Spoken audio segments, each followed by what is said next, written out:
Hi everyone, welcome to Hit the Apex this week, following a, yes, you said it, yawn-worthy Spanish Grand Prix, but we've still got plenty to discuss regardless. We'll talk about the race and some other news-making headlines across the world of motorsport, and look at what stood out for us in the sporting world in general for us this week. So, as always, I'm Jawad, joined by Baden, and yes, I pretty much summed it up with that expression, the yawn. That's how the Spanish Grand Prix went, despite all the excitement leading into it. But I guess we've gone back into Europe. It's the start of the European season, and we had a masterclass from Lewis Hamilton.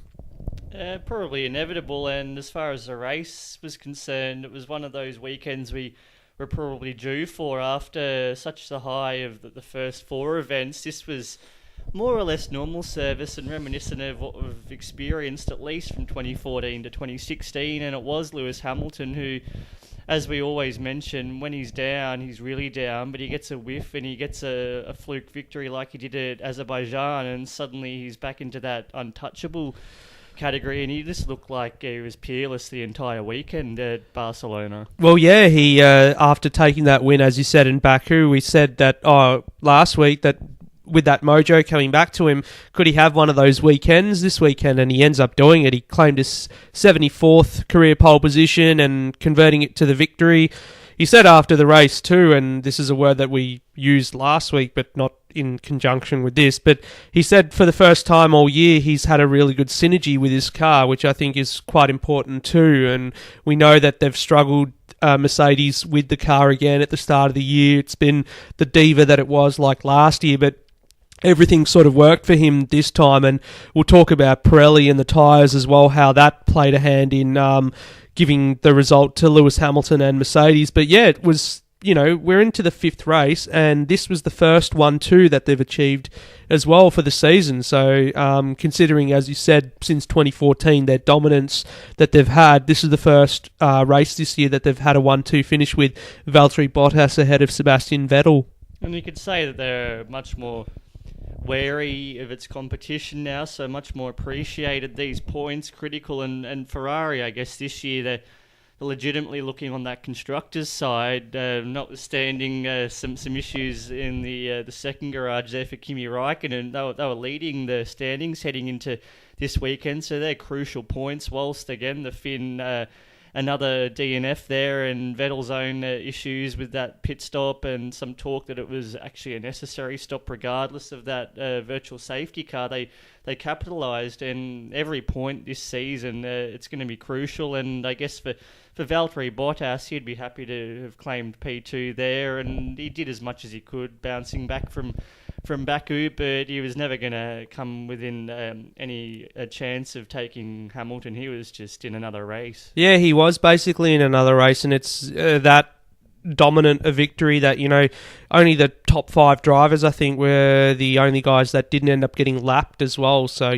spare a thought for Kevin Magnussen being the first guy to be lapped, the last guy to be lapped, who finished in P6. But yeah, going back to Ferrari and Sebastian Vettel, well, do you call it a blunder in the strategy, or just the luck turned against them this time, as it happened to Mercedes in Melbourne and in the subsequent races? But yeah, they put Seb onto a two-stop strategy with that virtual safety car coming into the race later on, and then also he tried to undercut the Mercedes guys on lap 17, and that backfired as well. So both instances not working for Ferrari and for Seb, and I guess you could say throughout the race they both struggled, Kimi Räikkönen and Sebastian Vettel, on the tyres. And I guess highlighting too, which has been a major talking point from the weekend, is the change in the compound, the fact that they've reduced the tread by 0.4 of a millimetre for this race, for the French Grand Prix and for Silverstone. And there's been a lot of debate that, that's basically what's favoured Mercedes on this type of circuit, and will do so in the future too. But the telling sign, if whether this has favoured them as not or not, is if we come to the next race and the one after, or not including France obviously, and we see Ferrari better utilising its tyres, then it's easy to say that these tyres with a reduced tread depth is favouring Mercedes. It'll be hard to really read much into Monaco. It's such a unique circuit. And then That's right, yeah. And then we get to Canada, and that itself is a bit of an outlier, again, similar to Melbourne, but that'll be back on the, I guess you would call, original 2018 spec Pirelli compounds there. So that wouldn't be a surprise to see Ferrari keeping Mercedes much more honest, but we do know Mercedes are lightning around that circuit as it is, so on merit they might already have the edge. So it's going to be fascinating to see just once the season's played out and we look back on those 3 events objectively, whether they're the ones where Mercedes are completely untouchable. Yeah, because I guess, a lot has been made and then people have been denying and adding fuel to the fire. Mercedes, of course, Toto Wolff, they denied that this was the case and everything, and Pirelli, of course, too. Seb ultimately came out after the race and said that despite that, it wouldn't have made too much of a difference anyway on the day. So I guess all the testing mileage that they had pre-season and how strong they looked, they just weren't good enough on the day. So, and it's really interesting now because this is 3 races in a row that Seb hasn't finished on the podium. He started off the season 2 back-to-back wins, and then from China onwards, he's not been on the podium. And I guess it's not his fault. He's had bad luck. China with Verstappen coming into him, then Baku, we know what happened there, and then of course now here in Spain, it's he's got a. I can't believe we're saying this, but we got to get him back on the podium for the next race because Lewis, as you said, in the mind frame that he is at the moment and the way that he won that race, if he keeps doing that and Seb's nowhere, then yeah, you could easily see the championship run away, even though we're not even a quarter of the way through it.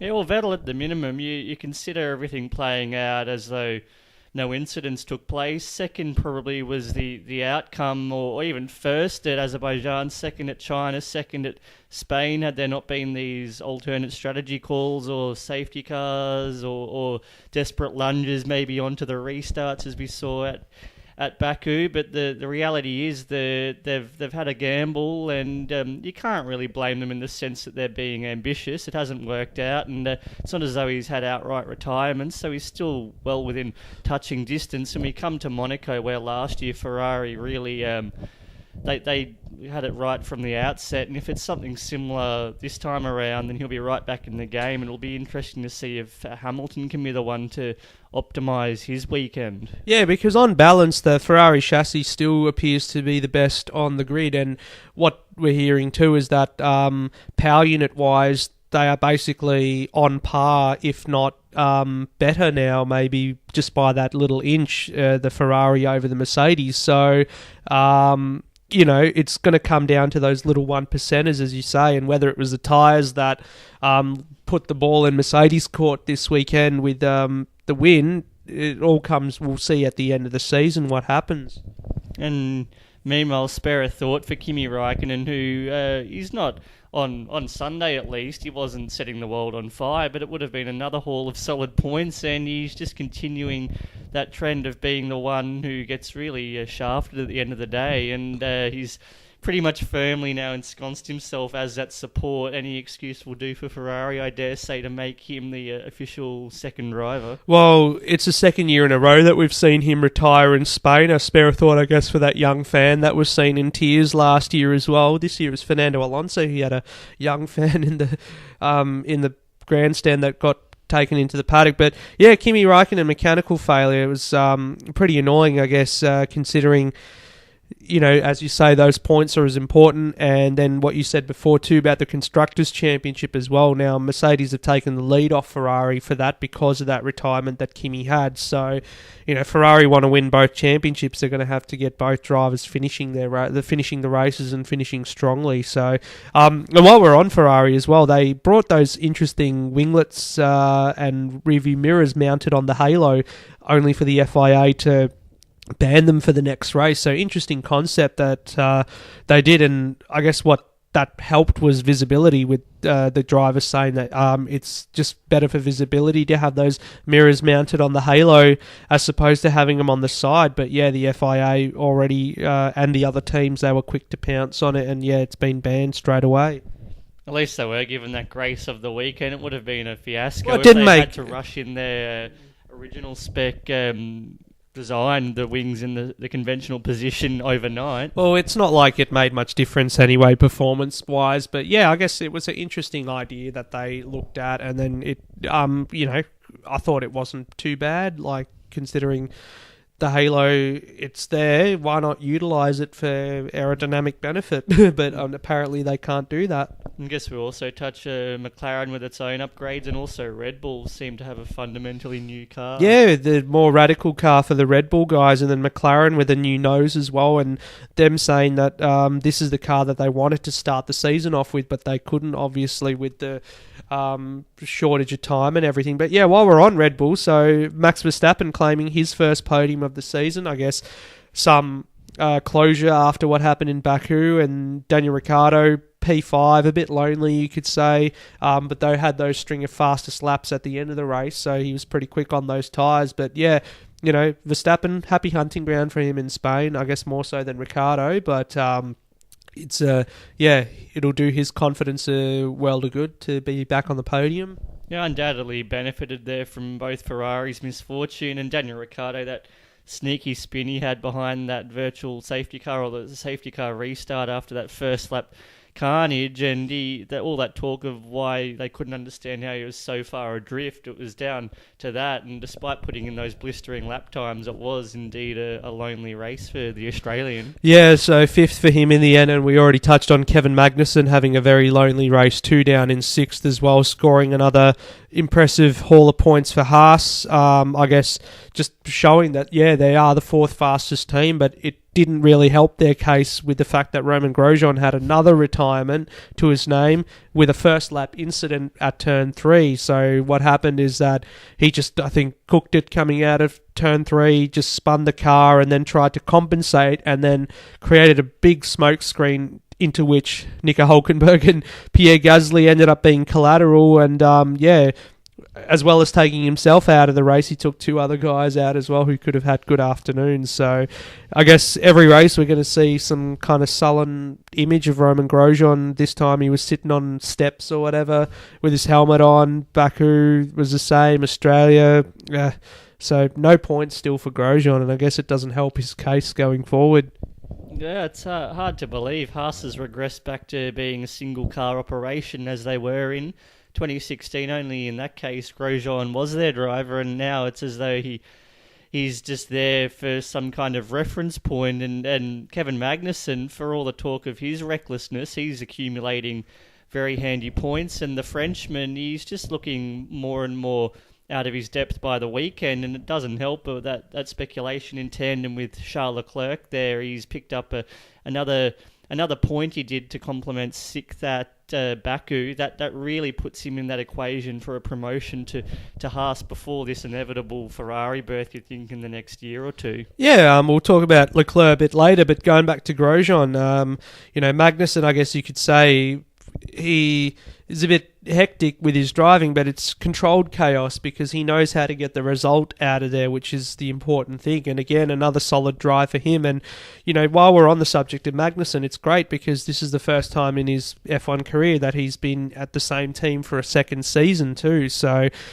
he's fit in there nicely. But yeah, with Grosjean, who knows what's going on? It's just, lack of confidence maybe, or just feeling shown up by Magnussen's presence there. I mean, Magnussen, the way he's driving the car, it doesn't seem like there's any inherent problems, but for Grosjean, it feels that way. So, yeah, it's an interesting thing, and, it probably will end up being his last season there. So we just hope that he can score some points as soon as possible to try and save it.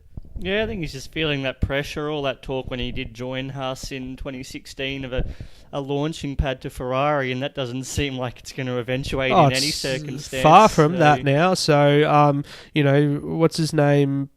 Someone like Sergio Perez probably has more chance of getting a Ferrari gig before Roman Grosjean at this stage. But yeah, it's just not great to see considering he was a quick driver, but just never really honed his craft, it seems. So it's, just disappointing. But more on Grosjean anyway when we get closer to Monaco, and then of course his home Grand Prix in France, which he'll get to at least contest. So It was a battle of the Spaniards, I guess, further down. We saw Carlos Sainz finish 7th over Fernando Alonso, fighting with the likes of Perez, as we said before, and Charles Leclerc too. And you were pretty glowing of Leclerc after the race in your article that you wrote, and the fact that he had Alonso's measure for the early part of the race just demonstrated that maturity and everything as well.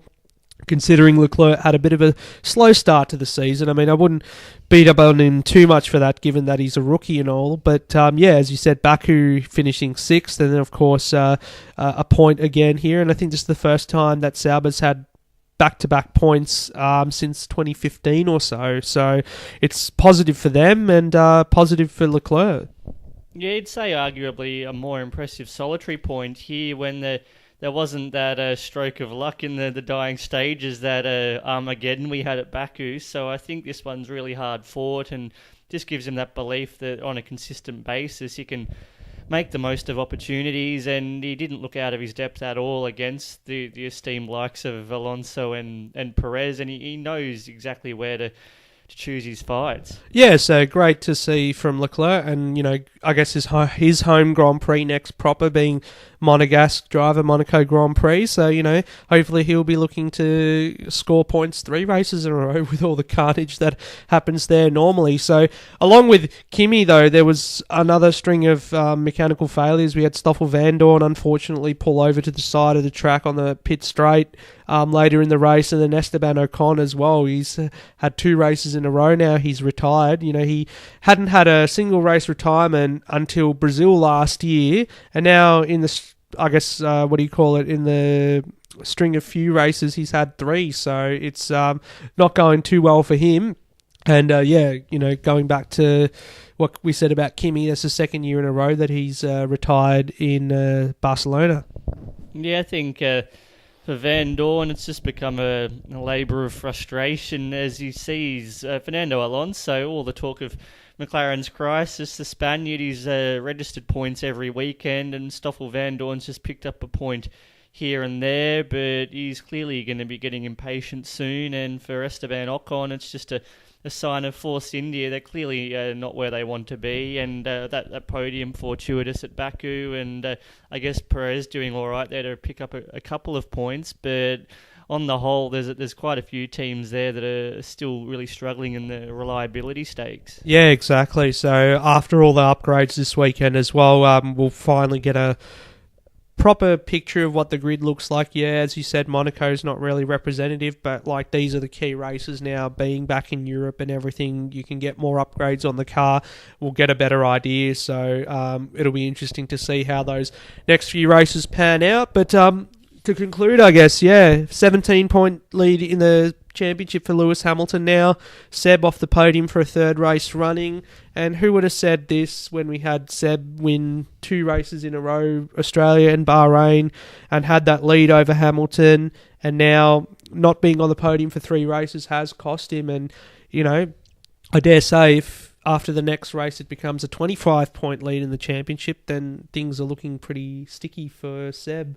Oh, a long way to go. Not even a quarter of the way through the season. And we did see, I guess, last year, Vettel held that commanding lead at the midway point of the season. Hamilton got on his run, and that was the end of the story, essentially. So I think there's plenty of time, at least from this position, for Vettel to turn it around. If he was in this little trough where he's doing very little wrong, it must be said, unlike last season when he had a bit of an implosion alongside Ferrari, there'd be concern, but it's not reaching any kind of critical point just yet. Yeah, I guess that's true, but also just it's hard not to have that air of caution about you, considering how close they've come in the past years and not executed. So, every little facet is going to be micromanaged, and every time they make a mistake, even though it's not significant, will be scrutinised. So it's just very difficult because they've come close. Last year they had it, as you said, at the midway point, but then after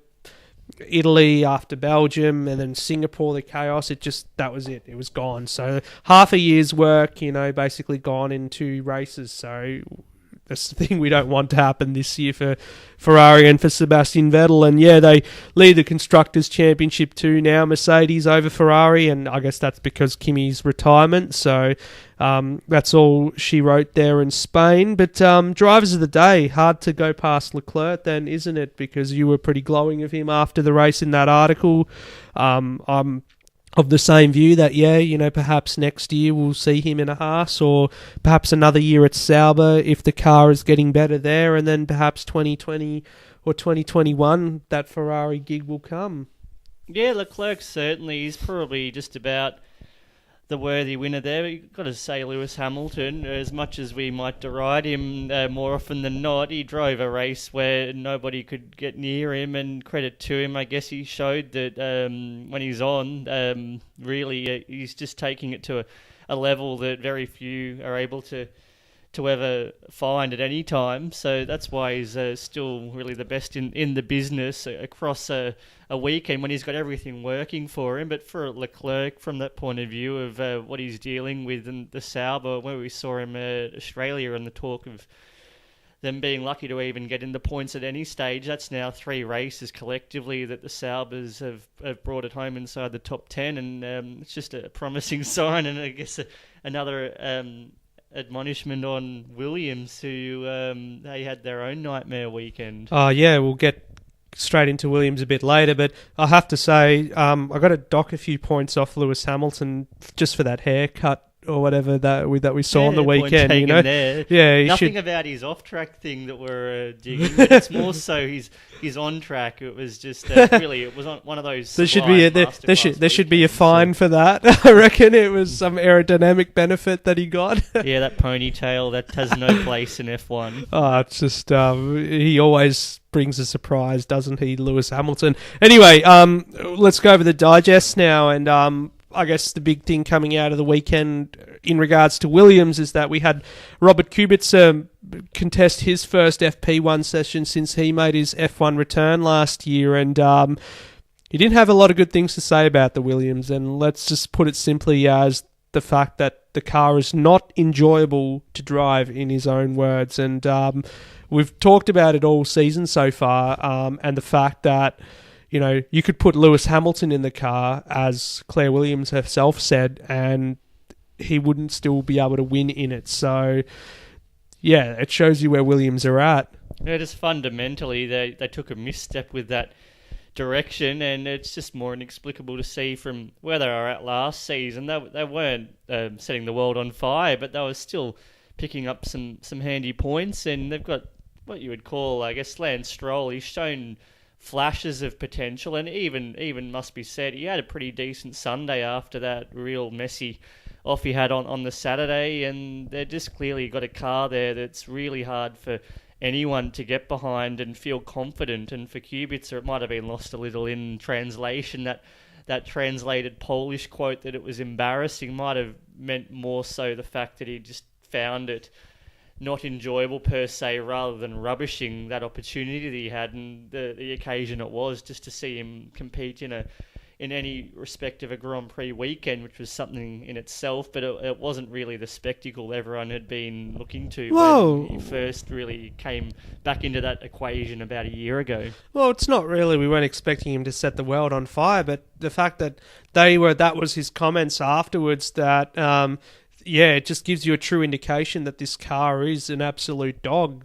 We beat up on, or everyone beats up on, Stroll and Sirotkin for not being really good references as far as development is concerned. And I guess there should be no excuses for Stroll being in his second season to start giving references and helping in development. But yeah, for someone as experienced as Kubica, for him to say that, that foundation isn't really good, there's a lot of development to go on there, and whether they can sustain it will be another question, I guess. Yeah, I think this year, as we've mentioned, I think every edition is a write-off, and they picked up some handy points. Not that it's really done much for them in the constructors at Baku, but it's hard to see them troubling the scorers without that kind of attrition anytime soon. Yeah, exactly. So we'll move it on anyway. We talk about Williams all the time, it seems, but it's hard not to, considering the prestige of that team and seeing them in the doldrums, it's just not acceptable for Formula One standards. But anyway, moving across to IndyCar actually, and Aussie Will Power won Penske their 200th IndyCar race over the weekend at the Indianapolis Grand Prix. So the month of May, of course, upon us, with the Indy 500 being the jewel in the crown next week, and also they have that the traditional race before the Indy 500, which is done on that Grand Prix layout, and Will Power taking home the champagne for Team Penske. But while we're on the topic of IndyCar, there was a lot of rumours coming out after the Barcelona weekend about McLaren perhaps firming up for a full-time IndyCar berth next season. They did discuss the fact that they're looking at LMP1 as well for the future, and this was said recently too. We know that last year when they did go over to Indy and when Zach Brown first took over the team, that he wanted to get back into Le Mans and take McLaren to IndyCar as well. But the fact that it's starting to shore up now, or we're so led to believe, what are your thoughts then? Yeah, well, McLaren clearly...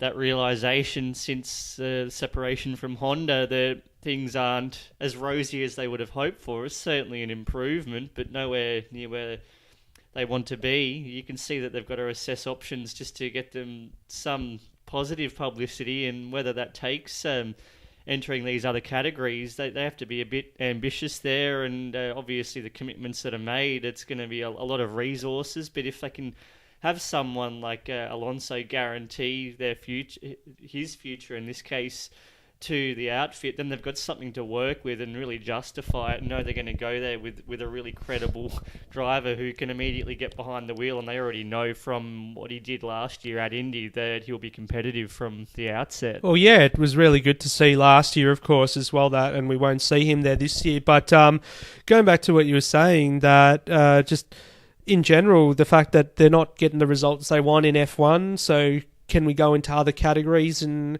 be successful, to try and take that negative spotlight away? And I guess there was that talk too from certain Spanish press that Alonso would be not with McLaren in F1 next year as well. So perhaps what if they go over to IndyCar full time and he leads that, that operation over there in America? That could be a possibility too. But a lot of speculation, I guess. But plenty of time to see this thing play out. Yeah, I dare say, again, Alonso will dictate a lot of its future direction. If he can commit to it, then they'll move forward, and without him, it might be hard to see it coming to pass. Yeah, exactly. But it would be great to see McLaren at somewhere like Le Mans, I guess Indy as well. Imagine if at Le Mans they created the McLaren Dream Team or whatever of drivers. You have Alonso, get Jenson Button in there, and maybe Montoya as well, former McLaren driver. So I guess the way he fell out when he left the F1 team because he had a few too many burgers and whatnot, you could say that would be some return. Yeah, well, maybe in that respect, Nigel Mansell could even be invited back because there's no more Ron Dennis there. And I guess the one thing as well I heard too over the weekend that Martin Whitmarsh was present in the paddock for the first time since he was ousted from his role at McLaren. The lake at MTC. Yeah, so Whitmarsh for the first time coming back, perhaps signalling that there's a bit of happiness and a bit of harmony there at McLaren. He's welcome back. So who knows? All those McLaren rejects from the past might end up finding their way back. So yeah, you could have Mansell and Montoya in there together, the cheeseburger duo. Come full circle, those things always seem to have a way of working out, don't they? Exactly. So I would have thought Alonso again would have been back at McLaren all these years ago. Yeah, but he's in his fourth season in his second tenure. Yeah, but also it's weird because Ron Dennis brought him back in the first place, so I would have thought it was after Ron that he would come back. But anyway, moving it on. Technical issues hampered the debut of the F1 live streaming service, and I guess the big question mark is on the word expected. Did we expect it? Yes, we did, considering how quickly they've rolled this service out. But at the same time, as much as people are beating up on them, we've got to applaud them for the fact that they've, in such a short amount of time, actually organised this all and are rolling it out. And it just goes to show you that, yeah, they've got that intent to make this thing work for the future. And even though it's not available everywhere just yet, to lay down the platform and start the service. It's really positive, I think, we have to take away from this. Oh, in the first instance, just having its availability, it's a huge step forward on really any time before Liberty took over the sport, and it is quite inevitable that there are these launch issues, and they did delay from Australia's planned launch, and it'd be fair to say we've got to give them the balance of this season to iron out those bugs, and then probably 2019 there would be an expectation that you've got a near flawless service. But as far as it becoming available globally, once all the respective contracts end, which is still for some countries, not least the UK, 6 years away, you'd think that they're going to have a world-class service by that point. Yeah, definitely, and it's as I said, even though it was met with negativity over the weekend because of those failures, I think overall it's really positive that they've got this going. And we saw too that they've brought back that F1 fan vision thing as well, the handsets that you can get trackside, and then trackside the experience as well. They launched that mega store as well, which there's a one-stop shop for all your F1 merchandise. And then of course with the television product itself, you've got they've changed the interviews as well, having interviews with the top 3 drivers straight after the race in Parc Ferme. I guess a few people were a bit lukewarm about that, but Ross Brawn saying that he wants to capture that emotion straight after the race and everything. And you see they do it in Supercars as well, straight after the cars rock up in Parc Ferme, the interview, and MotoGP too. So it's been done in other motorsports. In IndyCar, you look at them; they've got them in the cockpit as they put their visor up there straight in their face. So straight away the immersion. Trying to get that emotion straight away. And then of course talking about graphics as well, the utilization of the halo, you could say, for the speed graphic or whatever. So I guess that's another innovative thing that they've thought of. And Ross Brawn saying, the halo might be an eyesore to look at on TV, but we're going to try and make it more attractive by putting some graphics on there to at least be informative as well. And to be fair, the halo, after 5 races, it's become quite obscure. Instead of that talk that it would stick out like a sore thumb, it's really just, it's not become something that you'd call accepted, but it's certainly not taken away from the spectacle of during one of the Formula 2 races over the weekend, it was said that one of the crashes that happened, that the halo did its job and protected the driver's head, basically. So I guess they'll hail it there. And of course the halo making its debut in F2 this year as well, with that new chassis that they've got. So as we said at the start of the year, perhaps after the first race we're not really going to pay much attention to it. But I guess if you want to analyse what the cars look like and everything, then definitely, they don't look as attractive as they might have a couple of years ago. But certainly it's not as you say, a sore sticking out like a sore thumb. No, not everything's going to be adored universally, and some things are, I guess, for the better of the sport. And on that one, you hope there will be a better alternative sooner than later, but at least for now, it hasn't got in the way of some great racing, and Spain just happened to be one of those races where there wasn't too much to discuss. Well, just blame it on the halo. It's the halo's fault that we had a crap race in Spain. Anyway, Felipe Massa, who was present in Spain, of course, happily enjoying retirement, will be coming out of retirement and getting onto the Formula E grid next season with a 3-year deal with the Venturi team. So he alluded to this ages and ages ago while he was still in F1, that if he ever retires from F1, he would look at other categories like Formula E. And I guess Formula E gets another a big name to its roster as well, which is good. I guess he'll be there alongside Luca Di Grassi, his fellow Brazilian, and also the Formula E champion too, and plenty of ex-F1 alumni. Jean-Eric Verne, Nelson Piquet, Buemi, so a lot of those. Dare we say it's an outside chance now, but with the recent investment into the sport, Nico Rosberg could yet turn his heel into Formula E, especially if Mercedes were to become involved. So plenty of drivers being attracted to there, but I'll talk a bit about Formula E actually in part of our discussion a bit later anyway, what we're going to talk about. But I guess just another big name to add to the grid. And to round up, I guess, here, the F1 2018 video game has a release date. It'll be coming out on the weekend of the Spa Grand Prix on August the 24th, so we look forward to that, even though I haven't gone past the first race yet on 2017. So I better get back into it and finish that career mode before this one comes out. Because I remember last year, I think within a week or couple of days, I crammed the entire career mode, or at least one season's worth of it, into like 1 week before F1 2017 came out. So yeah, more classic cars, they're saying, and then of course those new tracks with Paul Ricard and also Hockenheim coming back in as well. So that'll be great to see, and an expanded career mode as well. Yeah, a bit of talk that there'll be some long-awaited features that have been requested by those fans for many years, and that'll be intriguing to see what it is and the satisfaction. Clearly, there's all the licensing concerns, but once Liberty works around it and is more receptive to that tie-up, you can see that there'll be a lot more accessibility, and maybe we'll get an expanded roster there of classic circuits, cars, drivers, whatever it might be. Yeah, and just that talk of the career mode being a lot more comprehensive. Maybe you'll get a lot more customization to really feel as though it's not just some generic click 1, click option 2, click option 3, and the rest will play itself out according to the simulation. I'm already oozing now, looking forward to it. I always do this with these type of games. It's just so... But yeah, if, as you say, like, you know, with Liberty having the access there to getting more of that classic content and other content as well in there, that would just be amazing, I think, and truly having a immersive F1 game as well, and just being able to, you know, choose whatever car you want, drive whichever track, and then of course classic drivers, get them in there as well, like we see with the MotoGP games.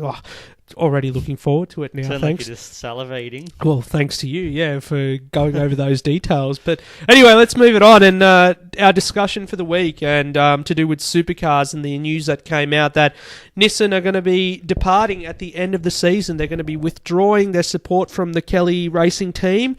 6 years they've been in the sport, since 2013 when Car of the Future came on board. They brought the Nissan Altima, did poorly sales-wise in Australia, the Altima, and then, of course, on track, it didn't do much better. It's won 4 races across those 6 years. Will it win another one before season's end? Who knows?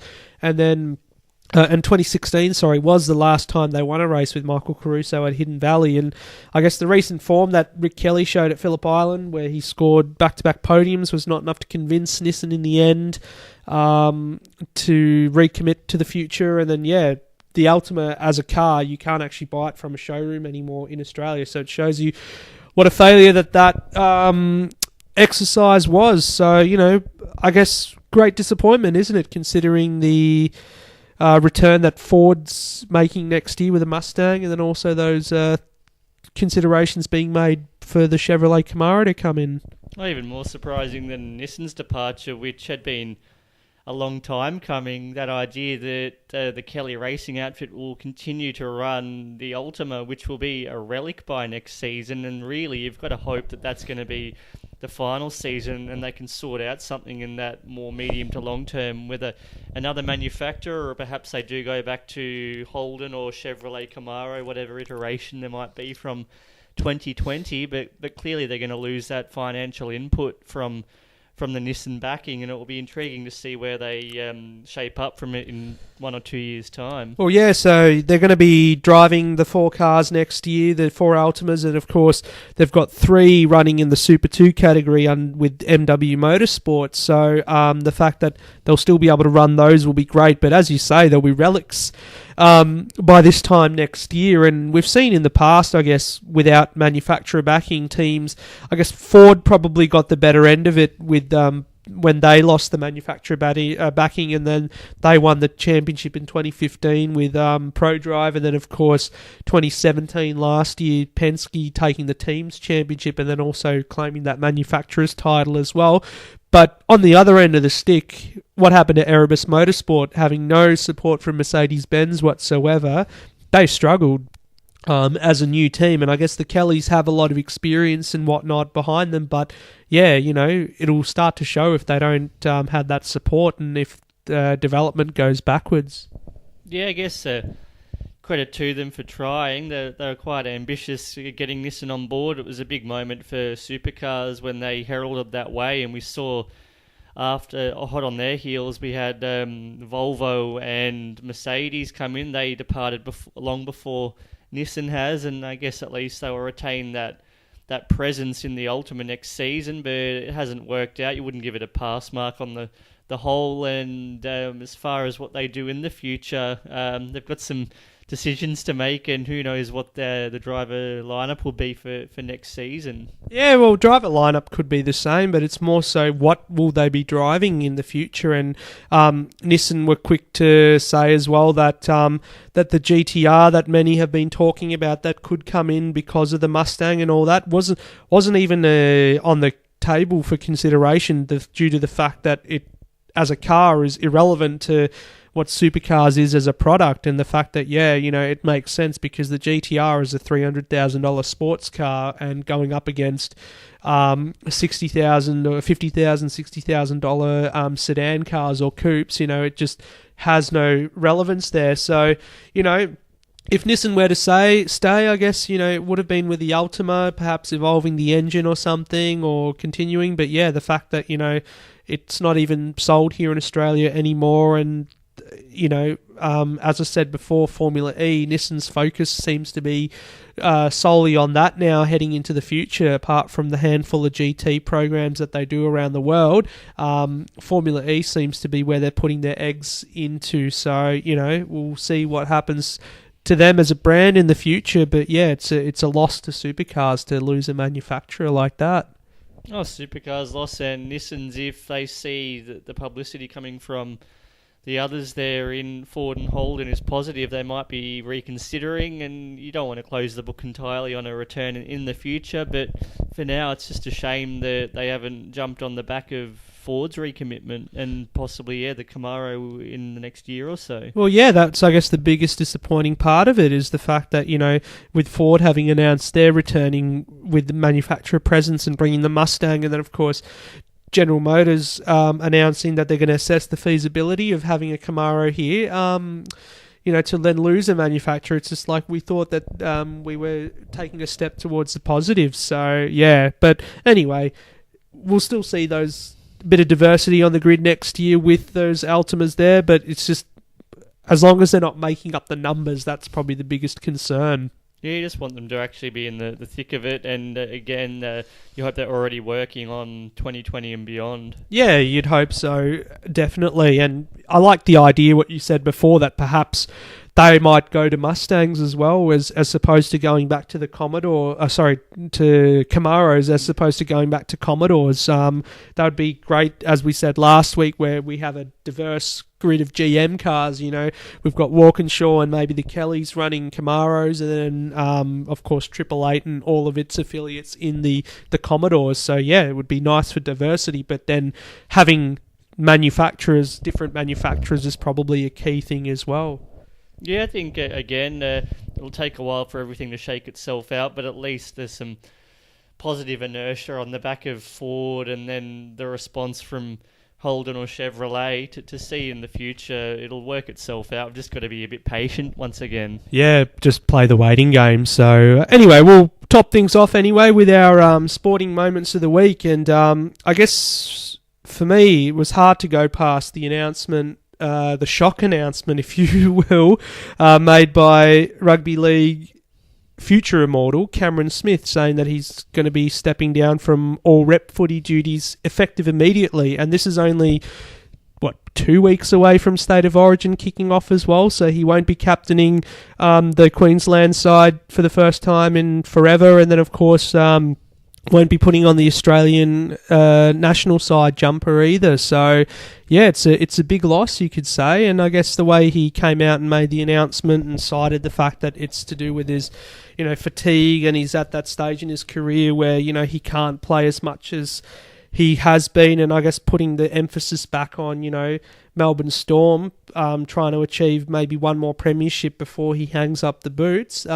It's a big loss. Yeah, I'd second that on Smith. Say that it's probably a good idea to make the call a bit more selfless now, rather than going in half-heartedly and perhaps letting his team down. To make the call now, he's clearly gone through that process where the camps will be underway very shortly, and he doesn't want to put himself through a 16th campaign, and clearly Queensland, they're going to be scrambling for alternatives in the short term, but at least that facilitates the next generation, just as New South Wales have. And be fascinating to see Queensland, if they get up this season, it will be a really memorable one, and they'll be scrambling as well for a captain, whether it's a Billy Slater or you might get one of the next gen who's perhaps being... Greg Inglis has been talked about, Darius Boyd, so... Probably someone like that, but you'd say that on the whole for Smith, at least he might extend his Storm career perhaps through till 2020 instead of